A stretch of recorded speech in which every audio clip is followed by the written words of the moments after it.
Poko ya lelo yo ngai l'impresario Joaquim Zambwana accompagné na Mama Annie. Na Mama Annie batozali awa na banza Mama Annie yo mto invité nga na poko ya lelo nga na eka kotala zina wa depuis tamo boye na za komona yo tite yo benga rapso trop mais depuis une certaine période oza su ko benga tite je ne sais pas pour une nga na Ah, problème est mon frère n'a c'est plus comment on a fait depuis pour la soupe tout à l'heure na même si il y a les hommes on a ça là qu'on a depuis tant on a tiré bah ça fait vraiment bah je vais belle tout le monde a la soupe OK yeah donc na linga ki na mona le souci pour na suivre question et belle oh bah tu vas lobby bah landa qui va malédiction bah idolâtrie bah l'émission belle va landi bon va poser nga ba question belle nga ngai wana pona kwa répondre nga fona lukana l'impresario ko ye mutaza makasi na ba blog wana oh please bado wana nzambe kaka mutaza makasi mutu moko aza makasi na mabelo azate mais surtout mutu nyonso akolimona ete mosala nzambe azali kosa yango wana introduction nzembo na biso ezalaka toujours nini ebiso nzembo yango yo mosala nzambe osali mosala to babeteli maboko mikumbisi biso yango te biso nde nzambe mutu aloba ye mutu apesaka ye mutu asalelaka biso ya ye mosala na ye biso ozalaka baserviteur bawumbu wana donc wana ser naka corrige déjà phrase wana koloba te obenga l'impresario po ye mutu azala makasi ayebi te nga naza zero nayebi eloko moko te continue na yo wana nde mwa correction mutu ana retire honneur nyonso napesango na jésus yeah batuni ba question bele balobi balanda émission na biso mingi bon balingi pe to préparer bango émission oyo ezake po bango bakomi na confidence sikoyo bazolanda makambo ebele bazolukaka parce que bazoyebisa bango o dieu m'a dit dieu m'a parlé bon ba évangéliste nyonso na ba prophète sikoyo bakomi na confusion ndeni bakoyeba ke pasteur bien prophète makambo azoyebisa bango eza ya solo to ezali ya solo ndeni bakoyeba bango yango balobaki soki bokoprépare biso yango epuna prouver les esprits oui po balobi na ndenge biso tolobi oyo bandoki bazalaka te est ce que tokokoprouve yango bibliquement mpenza bayeba mpenza bandoki yango mpena baza te na bandoto nyonso wana donc balingi mpena bayeba ino mais sikoyo nakati yo te mais mwa confusion moke eza koyala parce makambo eza mpe ebele elobi balingi bayeba soki baprofete ya nzambe ya solo wana oyo kotestele bango oyo bazoloba ezali ya solo na bamoniseli obie na baprofesie parce babiloko ezali awa ifo mpe tozala na précision bandoto eza eloko mosusu kointerprete bandoto eza eloko mosusu profesie mpe koloba immédiatement message ya nzambe eza mpe eloko mosusu bandoki mpe ye bato oyo baza kopratike divinité mpona kolakisa na bato ete bango baza na mayele ya kosala nini ya komona baza mpe bagroupe mosusu bamagicien groupe mosusu bato bakendaka koconsulte bato to bato bakomeli to babengi bengi yo balingi bayeba koma bakotestele baza kosala face na nani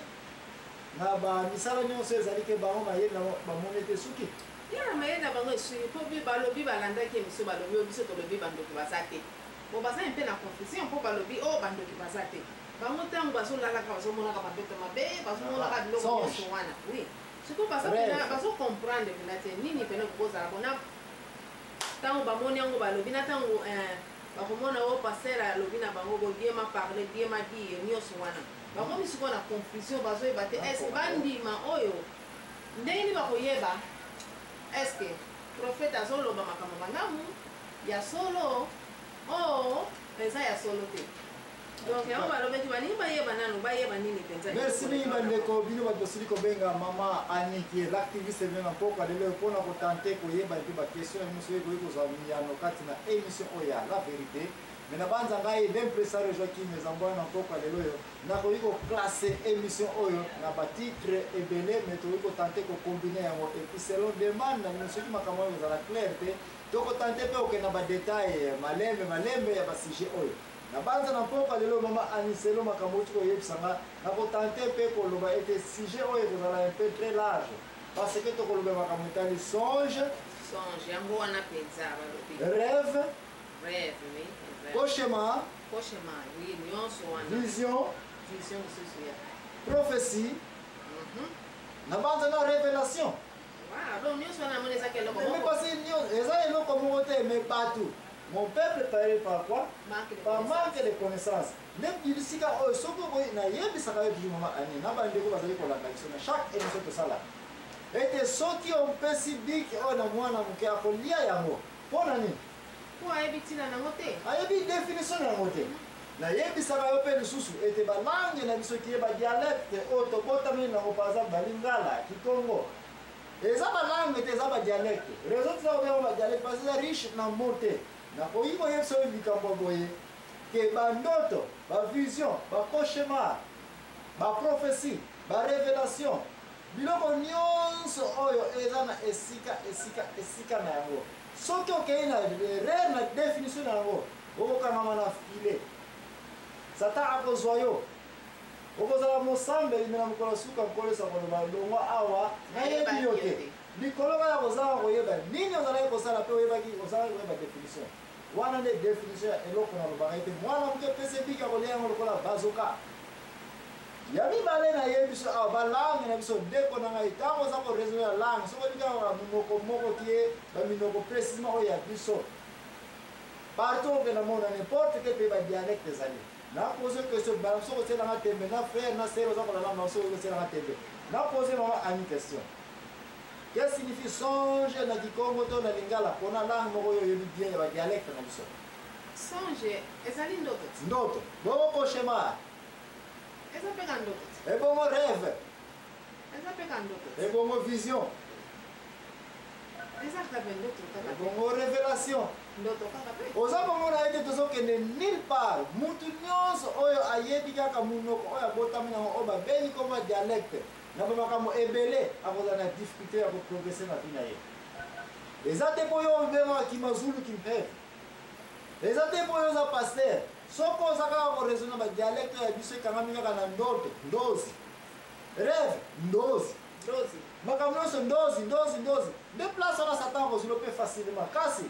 na grâce ya nzambe oyo epesameli na mpoka lelo ngai lempresario joakim eza mbwana tokenda kozwa repos na biso na ntango tokozonga na banza nakotante mpe au nom de jésus kosalela mayele ya nzambe nakobenga nzambe aasiste biso na émission oyo po ete éclaircissement ya bamakambo ekoka koya ete meme si oyebi kaka dialecte kikongo kaka lingala kaka nokozala capable lelo oyo ya koyeba ete différence ezali kati na bandoto oyo obengaka bandoto merci mingi l'impresario joakim eza mwana mama alimto ainvite ngai na salon na ye de réception awa na ndako na ye